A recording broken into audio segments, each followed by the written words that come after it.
जिसका नाम था पौंड्रक। वो पौंड्रक भी भगवान से शत्रुता रखता था और अपने आप को वो स्वयं भगवान मानता था। दो की जगह चार हाथ लगा लिए थे, हाथों में शंख चक्र गदा पद्म धारण कर लिया था। जिस प्रकार भगवान मोर का पंख अपने मस्तक पर धारण करते उसी प्रकार मोर पंख भी उसने धारण कर लिया था और अपने आप को वो वासुदेव कहता था और भगवान को कहता था कि तुम नकली कृष्ण हो और मैं असली कृष्ण हूं। ऐसा विचार करके वो भगवान से बड़ी शत्रुता रखता था। एक दिन वो अभिमानी अपने मित्र काशीराज को लेकर के भगवान के ऊपर आक्रमण कर दिया। भगवान और पौंड्रक का बहुत भयंकर युद्ध हुआ और युद्ध करते करते भगवान ने उसके चारों हाथों को काट दिया और अंत में भगवान ने सुदर्शन को आदेश दिया और सुदर्शन ने पौंड्रक का गला धड़ से अलग कर दिया। बोले वृंदावन बिहारी लाल के जय हो। उसकी भी मृत्यु हो गई। अपने मित्र पौंड्रक के मृत्यु देख करके हाथ में भाला लेकर के काशीराज भी भगवान की ओर दौड़ा जी कि अरे तूने मेरे मित्र पौंड्रक को मार डाला। भगवान ने पुनः सुदर्शन को आदेश दिया और सुदर्शन ने उसके भी गले को धड़ से अलग कर दिया। दोनों का उद्धार भगवान ने कर दिया। भगवान अनेकानेक लीलाएं करने लगे। एक समय बलराम जी, कौन? बलराम जी मन में इच्छा हुआ कि ब्रज को छोड़े ना जाने कितने दिन हो गए। ऐसा विचार करके बलराम जी ब्रज की यात्रा में चले गए जी।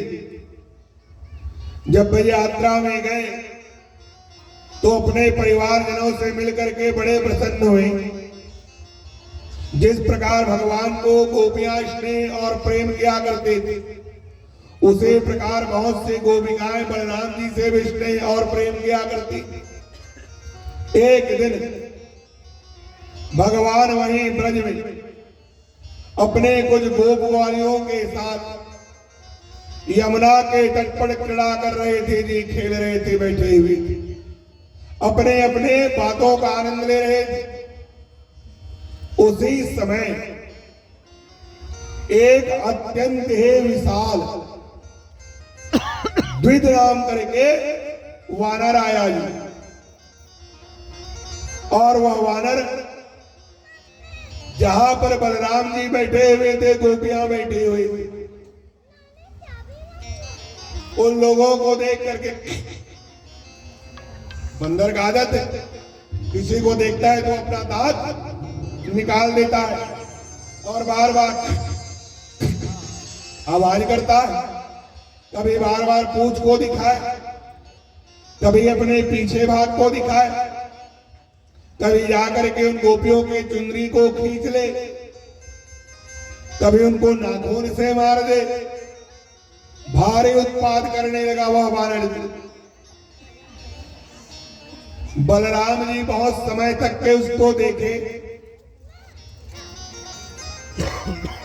लेकिन वह दुरात्मा बारंबार गोपियों को छेड़ने लगा। भगवान ने अपने मुक्तर को आदेश दिया और हाथ में पकड़ करके भगवान ने एक मुक्तर मारा। मुक्तर के पड़ते हैं उसके मुख और कान से खून निकलने लगा और वहीं पर वह द्विज नाम करके वानर मृत्यु को प्राप्त हो गया। सुखदेव मुनि कहने लगे कि राजन, ये द्विज नाम करके वानर कौन था? तब सुखदेव मुनि ने कहा कि राजन, रामावतार में जब भगवान रावण से युद्ध करने के लिए लंका पर आक्रमण किए, तो जिस प्रकार हनुमान जी, सुग्रीव, अंगद, नाल, नील, द्विज, मयंक, जामवंत इत्यादि बड़े बड़े भगवान के सेनापति थे, उनमें से ये द्विज नाम करके वानर भी भगवान का ये सेनापति था, अर्थात भगवान की ओर से युद्ध किया करता था। लेकिन यह पापी क्या करता, दिन के समय तो युद्ध हो जाता था, वह वानर काम वासना से ग्रसित रात्र के समय लंका में प्रवेश करता और जाकर के उनकी नारियों का बलात्कार इत्यादि कर देता। भगवान राम को इस बात का पता चला, भगवान के पास शिकायत हुए। लक्ष्मण जी तो उसी समय उस द्विज नाम करके वानर को मारने के लिए उद्यत हो गए, लेकिन भगवान ने कहा कि नहीं, अभी इसके मृत्यु का समय नहीं आया है, और भगवान ने अपने सेना से उसको अलग कर दिया। वो दैत्य योनि में चला गया, कि दैत्यों की संगति करने लगा, और अंत में उस त्रेता युग के वानर को द्वापर युग में भगवान बलराम जी के द्वारा मृत्यु प्राप्त हुई और वह मोक्ष को प्राप्त हो गया। सुखदेव मुनि कहने लगे कि राजन, एक दिन